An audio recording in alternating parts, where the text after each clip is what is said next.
लड़की जिसका नाम ज्योति था और उसकी उम्र महज 22 साल थी।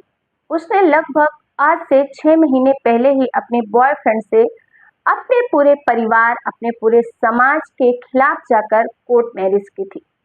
लेकिन आज वही लड़की अपने प्रेमी, अपने पति का मौत का सामान तैयार कर रही थी। दरअसल आज ज्योति अपने हाथों से अपने पति को खाना खिला रही थी, वो भी बहुत ही प्यार से। लेकिन जो उसका पति अमित था, वो शायद सोच रहा था कि हो सकता है कि मेरी बीवी के अंदर मेरा प्यार वापस से जिंदा हो गया है। उसे ये अंदेशा नहीं था कि मेरे साथ आज क्या होने वाला है, या फिर ये जो खाना मैं आज खा रहा हूँ ये मेरी जिंदगी का आखिरी खाना होगा। दोस्तों, ये जो सच्ची घटना आप सुनेंगे शायद आपके रोंगटे खड़े हो जाएंगे। बहुत ही हैरान कर देने वाली ये सच्ची घटना है। नमस्कार, मैं ज्योति सिंह आपके अपने चैनल क्राइम शूट में आप सबका हार्दिक स्वागत करती हूँ। दोस्तों, ये जो सच्ची घटना है ये है उत्तर प्रदेश के जिला सिद्धार्थनगर की। और सिद्धार्थनगर जिले में एक थाना लगता है चिलिया थाना, वहीं के एक गांव की ये सच्ची घटना है। एक लड़का अमित, जिसकी उम्र महज 21 साल थी, उसको नया नया मोबाइल मिला था। मोबाइल मिलते ही अमूमन जैसे आज की जनरेशन करती है, सबसे पहले वो फेसबुक आईडी बनाता है, यूट्यूब देखना शुरू करता है, जो भी सोशल साइट्स हैं वो सब देखना शुरू करता है। और जब वो फेसबुक में रील्स देख रहा था तभी एक लड़की की रील्स उसके सामने आती है। रील्स देखकर वो थोड़ी देर सोचता है और उसे कुछ याद आता है और वो रील्स पे पॉज करके रुक जाता है।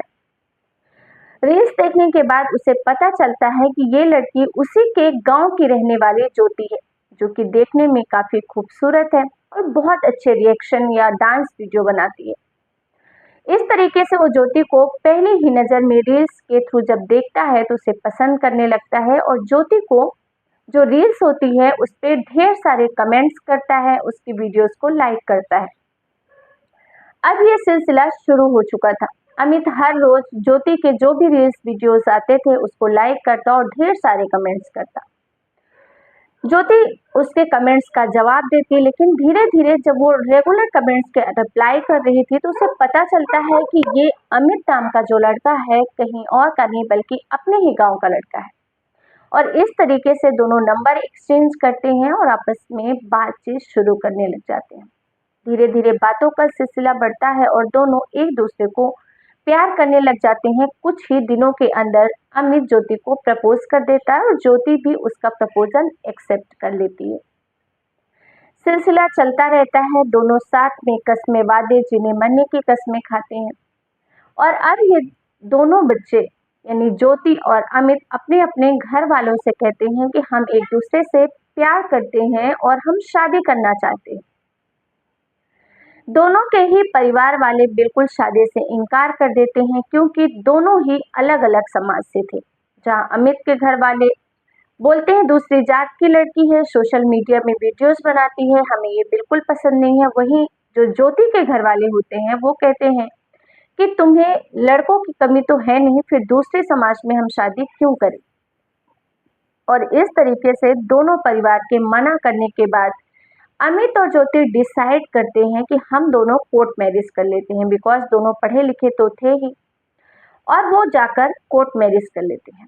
कोर्ट मैरिज के बाद जो अमित के पिता होते हैं संतोष चौधरी, वो अपने बेटे अमित को घर से निकाल देते हैं, अपनी जायदाद सभी से वंचित कर देते हैं और कहते हैं अब तुम्हारा हमसे कोई लेना देना नहीं है। और इस तरीके से जो अमित होता है वो उसी गांव में एक घर किराए से लेता है और वहां पर वो ज्योति के साथ रहना शुरू कर देता है।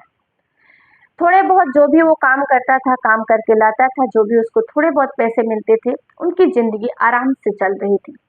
वक्त बीतता जाता है और जैसा लोग बोलते हैं कि लव मैरिज के बाद अक्सर ऐसा होता है, और वही सब कुछ उन दोनों के रिश्तों में भी आने लग गया था। दरअसल ज्योति एक स्वतंत्र ख्यालों की थी, उसे पाबंदियां बिल्कुल पसंद नहीं थी, वो रील्स वगैरह बनाती ही थी।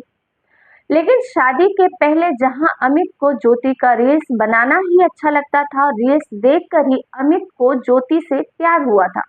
लेकिन शादी के बाद वही अमित अब ज्योति को रील्स वीडियोस बनाने के लिए मना करने लग गया था।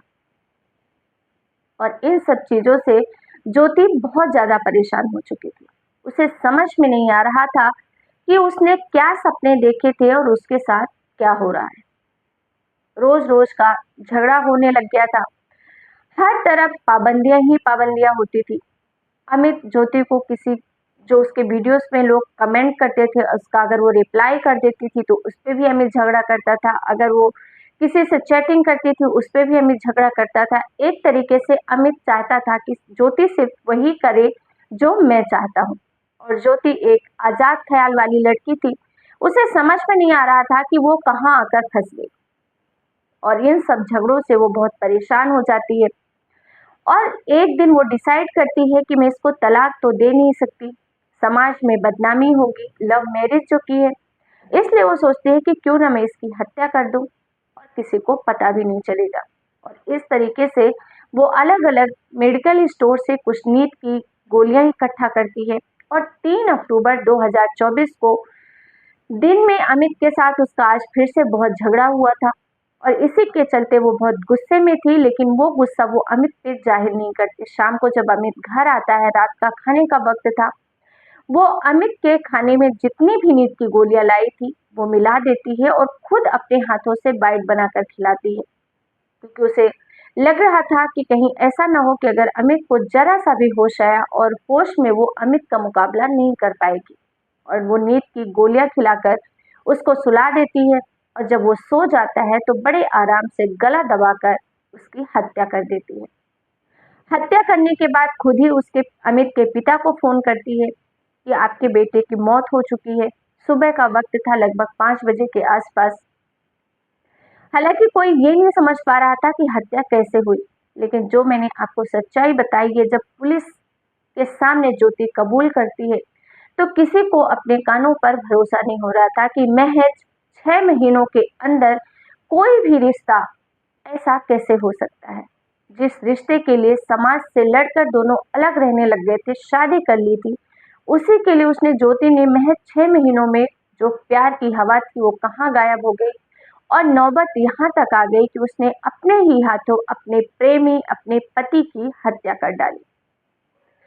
दोस्तों, ऐसी जो सच्ची घटनाएं होती हैं सच में बहुत ही परेशान कर देने वाली होती हैं कि उस वक्त उस इंसान का माइंड लेवल क्या होता होगा। अमूमन हर लड़की ये सोच के भी घबरा जाती है कि उसके पति अगर नहीं हो तो उसका क्या होगा। लेकिन यहाँ पर तो ज्योति ने अपने हाथों ही अपने पति की हत्या कर दी, अपना माँ का सिंदूर उजाड़ लिया। आज के समय में भावनाएं बहुत कम हो गई हैं, भावनाओं का कोई मोल नहीं रह गया है, रिश्तों का कोई मोल नहीं रह गया है। इसीलिए आज के समय में आपकी सावधानी ही आपकी जिंदगी है। जितना ज्यादा हो सकता है आप सावधान रहें, सतर्क रहें, अपना दिमाग चारों तरफ खुला रखें। किसी पर भी कभी भी अंधा विश्वास नहीं करें, भले ही वो कोई भी हो। दोस्तों, इस सच्ची घटना को सुनाने का उद्देश्य किसी की भी भावनाओं को आहत करना नहीं है, बल्कि आप सभी को सचेत करना है, जागरूक करना है, सावधान करना है। सुरक्षित रहिए। फिर मिलेंगे एक नई सच्ची क्राइम घटना के साथ। तब तक के लिए आप सबका बहुत बहुत धन्यवाद। जय हिंद, जय भारत।